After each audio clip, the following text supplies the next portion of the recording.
Students, today's topic is ratio and proportion. ठीक है, तो रेशियो एंड प्रपोर्शन, सबसे पहले हम रेशियो की बात करते हैं कि आखिर रेशियो होता क्या है। लेकिन उससे पहले अगर आपने मेरे चैनल को सब्सक्राइब नहीं किया है तो आप मेरे चैनल को सब्सक्राइब कर लें और बेल आइकन को ज़रूर दबा दीजिएगा ताकि सारे नोटिफिकेशन आप तक पहुंचते रहें। तो बात करते हैं हम लोग रेशियो की।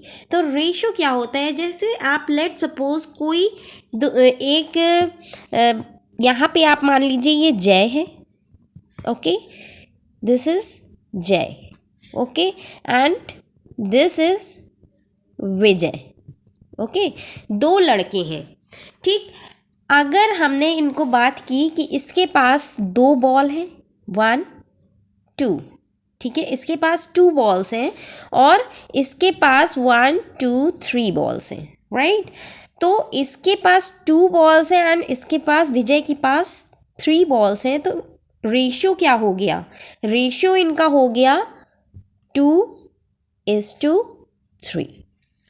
हाँ, बात करते हैं कि रेशियो को हम डिनोट किससे करते हैं, S:2 से, कोलन से, इसे कोलन कहते हैं। रेशियो को हम हमेशा कोलन से डिनोट करते हैं और जिसको हम S2 बोलते हैं, ओके। और देखो, अगर कोई भी चीज़ रेशियो में है, जैसे 2:3 है, तो हम इसको लिख सकते हैं 2/3, मतलब फ्रैक्शन के फॉर्म में इसको लिखा जा सकता है, ओके। तो यहाँ पे आप बात ये समझिए कि जो रेशियो होता है वो हम उसको कोलन से डिनोट करते हैं और उसे क्या लिखा जाता है, फ्रैक्शन के फॉर्म में लिखा जाता है। जैसे 2:3 यहाँ पे दिया है तो हमने इसको फ्रैक्शन के फॉर्म में क्या लिख दिया है, 2/3। आई होप ये यहाँ तक बहुत इंपॉर्टेंट है ये चीज़ कि रेशियो को आप किस तरह से लिखते हैं, ठीक है। ये चीज़ समझ में आई। चलो आगे बढ़ते हैं। अब देखो, रेशियो क्या होता है, ratio is a fraction which denotes the relationship between, जो कि डिनोट करता है दोनों के बीच का रिलेशन, ठीक है, बिटवीन 2 क्वांटिटीज। इनके रिलेशन में क्या है कि इनके पास क्वांटिटी कितनी है और इनके पास कितनी क्वांटिटी है, ठीक है, ऑफ सेम काइंड। ऐसा नहीं है कि इसके पास टॉफ़ी हो तो इसके पास बॉल हो, उसका रेशियो आप निकाल लेंगे, नहीं, ठीक है। आप यहाँ पे सेम टाइप की हम क्वांटिटी की बात करते हैं, ठीक है। तो सेम टाइप है, देखो इसके पास भी बॉल है और इसके पास भी बॉल है, तो इन दोनों के बीच का हम रिलेशन निकालते हैं कि इनके पास 2 है आउट, ठीक है, और इसके पास क्या है, 3 बॉल्स हैं। तो 2:3 इसका रेशियो हो जाता है और रेशियो को हम लोग फ्रैक्शन के फॉर्म में लिखते हैं, ठीक है। अब देखो, जैसे लेट सपोज, अब इसके पास देखो यहाँ पे कितनी बॉल्स हो गई, इसके पास यहाँ पे 4 बॉल्स हो गई, राइट। तो जय के पास 4 बॉल्स हैं। अब देखो, हम बात कर रहे हैं जय और विजय, ठीक है, जय और विजय की बात कर रहे हैं, जय और विजय के रेशियो की बात कर रहे हैं। तो जय वाला पहले लिखेंगे और विजय वाला बाद में लिखेंगे। अगर यहाँ पे बात होती विजय एंड जय, विजय रेशियो जय, ठीक है, तब विजय वाला हम पहले लिखते और जय वाला बाद में लिखते, ठीक है। लेकिन यहाँ पे हम बात किसकी कर रहे हैं, जय विजय, जय की पहले और विजय की बाद में, ठीक है। तो जय के पास अब कितनी बॉल्स हो गई, 4, और अगर हम इसको 1 2 3 बॉल्स और दे देते हैं तो इसके पास देखो टोटल कितनी बॉल्स हो गई, 6। तो रेशियो हमारा क्या बन गया, जय एंड विजय का, जय का 4 और S2 रेशियो विजय का क्या है, 6। तो हम इसको क्या लिख सकते हैं, 4:6 लिख सकते हैं, बिल्कुल लिख सकते हैं। आई होप इसमें कोई डाउट नहीं होगा आपको। चलो आगे करते हैं, बॉल बढ़ा देते हैं, ठीक है, बॉल को हम लोग बढ़ा देते हैं। लेट सपोज जय के पास 2 बॉल्स और आ गई और विजय के पास 3 बॉल्स और आ गई, राइट। तो अब क्या रेशियो बन जाएगा, आप तीनों का देख लो, ये सारा ऐड कर लो आप, कितनी बॉल्स हो गई, 6 हो गई, जय और विजय की बात कर रहे हैं, विजय और जय की नहीं कर रहे हैं, ठीक है। जय और विजय मतलब जय पहले है और विजय बाद में है। और इसके पास टोटल बॉल्स कितनी हो गई? 1 2 3 4 5 6 7 8 9, ठीक है। तो यहाँ पे 9 बॉल्स हो गई। तो अब इसको फ्रैक्शन के फॉर्म में कैसे लिखेंगे? 6/9, ना कि 9/6, ठीक है। अगर हम विजय और जय की बात करते, विजय इज टू जय, तब हम लिखते हैं 9:6, तब हो जाता है रेशो, मतलब फ्रैक्शन में हम कैसे लिखते हैं? 9/6 लिख देते हैं। लेकिन यहाँ पे जय एंड विजय, तो जय पहले आएंगे और जय के पास जितनी बॉल्स हैं वो पहले लिखा जाएगा और विजय के पास जितनी बॉल्स हैं वो बाद में लिखा जाएगा। अब देखो क्या होता है, आगे चल के हम आपको इक्विवेलेंट फ्रैक्शन भी बताएंगे क्या होता है। देखो यहाँ पे हम इक्विवेलेंट आ गया है तो हम आपको बता देते हैं, फिलहाल वो भी बाद में भी बताएंगे। इक्विवेलेंट रेशो क्या होते हैं? इक्विवेलेंट रेशियो यहाँ पे दिया है। जैसे यहाँ पे पहली टर्म को आपको देखना है, यहाँ पे जो पहले वाला एग्जाम्पल है ये 1 है, ठीक है। तो पहले वाला क्या है? 2:3 का रेशियो था, ठीक है। इसको हम लोग क्या लिख रहे थे? इसको हम लोग 2/3 लिख रहे थे, राइट। 2/3 लिख रहे थे, चलो ठीक है। अब देखो नेक्स्ट हम बात करते हैं क्या, दूसरे वाले की बात करते हैं। हमारे पास दूसरा रेशियो क्या था? 4:6 का रेशियो था, ठीक है। तो 4:6 का रेशियो था, तो हम इसको क्या लिख सकते थे? 4/6, ठीक है। आप देखो इसमें कॉमन फैक्टर क्या है, इन दोनों में 4 और 6 में कॉमन फैक्टर क्या है? हमारा 2 है कॉमन फैक्टर, यानी कि 2 की टेबल में हमारा 4 भी आता है और 2 की टेबल में हमारा 6 भी आता है, राइट। तो 2 से हम देखो इसको 2 4 होता है और 2 3 6 होता है, राइट। तो ये क्या आ गया हमारा? 2/3, ठीक है। देखो इसको भी सिंप्लीफाई करने पे 2/3 आया, 2/3, ठीक है। इसके पास भी था, यानी कि जो 2:2 दोनों के पास, अब देखो ये भी ना कैंसिल नहीं हो सकता आगे, ठीक है। और ये भी आगे हम सिंप्लीफाई नहीं कर सकते हैं। तो जो 2:3 था इज इक्विवेलेंट टू 4:6, ओके। इसी तरीके से यहाँ पे देखो 6 और 9, यानी कि 6/9 है।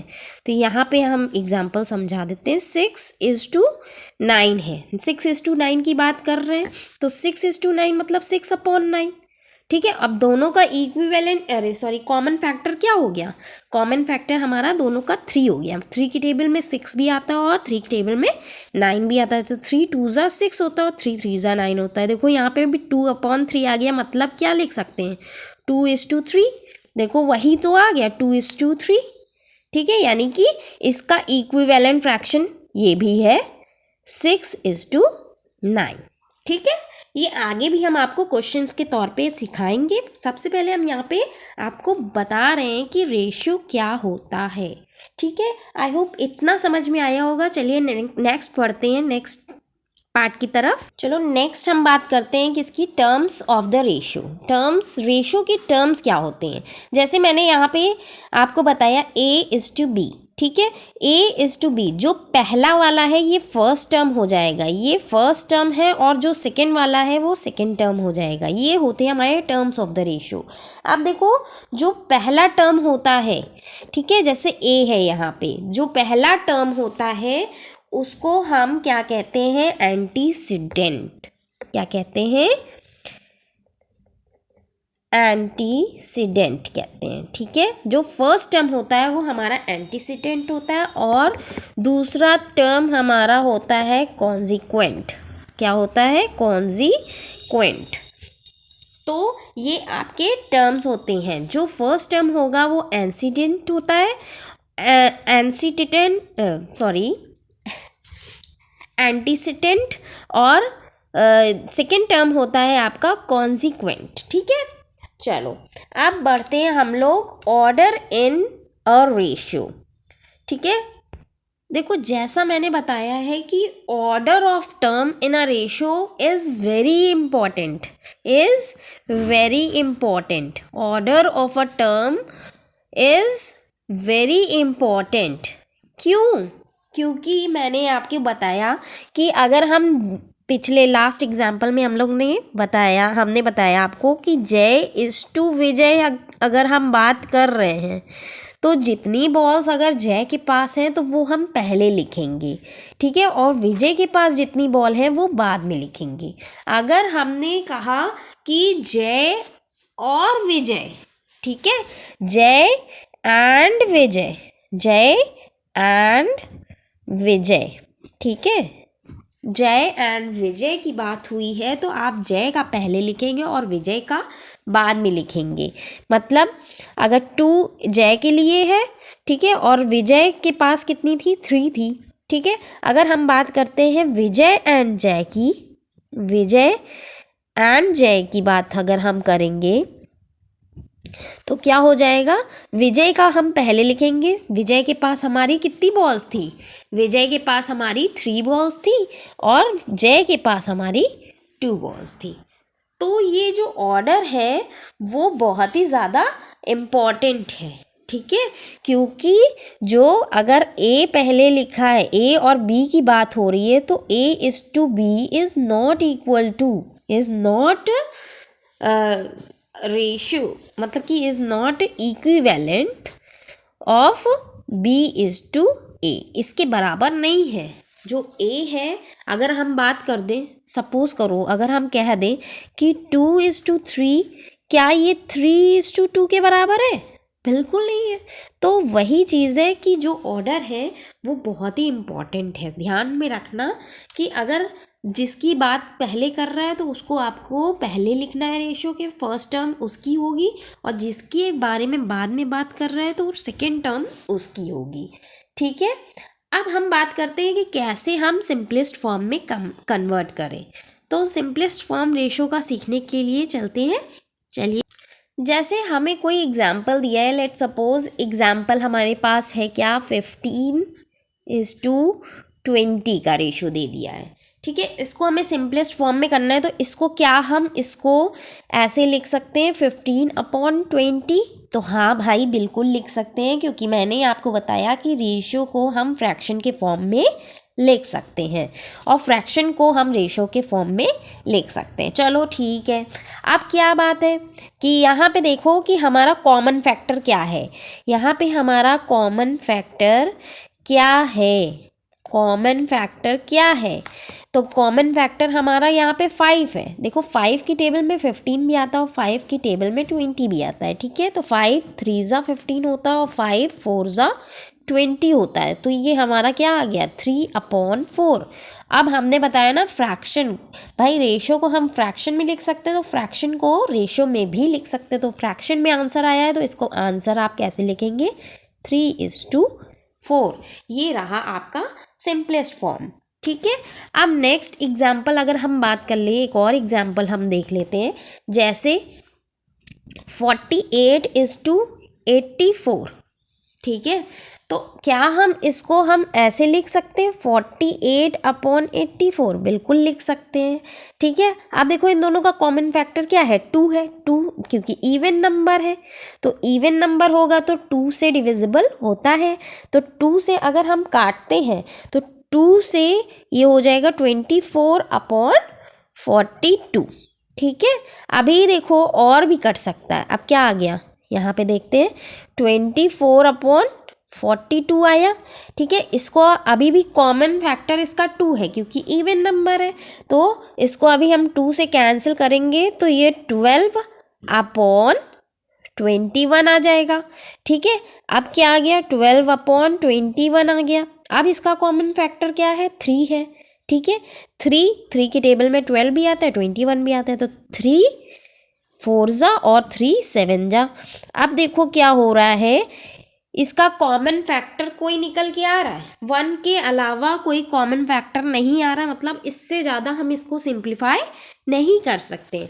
तो यही आपका लास्ट इस स्टेप हो जाएगा। अब ये क्या है, फ्रैक्शन के फॉर्म में, तो इसको रेशियो के फॉर्म में हम लोग क्या लिखेंगे, 4:7, मतलब कि 48:84 इज इक्विवेलेंट टू 4:7। 7। ओके, अच्छा ये दिख नहीं रहा था, सॉरी। देखो 48 जो क्वेश्चन हमारा दिया था, ठीक है, 48:84, उसको हम, वो इक्विवेलेंट है किसके, 4:7 की। ओके, तो ये रहे आपके कुछ सिंपलेस्ट फॉर्म वाले एग्जाम्पल्स। इस तरह से आप रेशो को सिंप्लीफाई करेंगे। आई होप आपको इतना सब कुछ समझ में आया होगा। आगे की कहानी हम आपको नेक्स्ट वीडियो में बताते हैं, क्वेश्चंस भी लेके आएंगे आपके लिए नेक्स्ट वीडियो में। तब तक के लिए आप इतना ध्यान में रखिए, प्रैक्टिस करिए। और अगर अभी आप मेरे चैनल पे नए हो तो प्लीज़ चैनल को सब्सक्राइब करना बिल्कुल मत भूलिएगा, बेल आइकन ज़रूर दबाइएगा। और अगर ये सब आपने सब कुछ कर दिया है तो वीडियो को लाइक, चैनल को सब्सक्राइब तो कर ही चुके होंगे, और वीडियो को लाइक और शेयर ज़रूर कर दीजिएगा। मिलते हैं नेक्स्ट वीडियो में नेक्स्ट क्वेश्चन के साथ, तब तक के लिए take care and bye bye.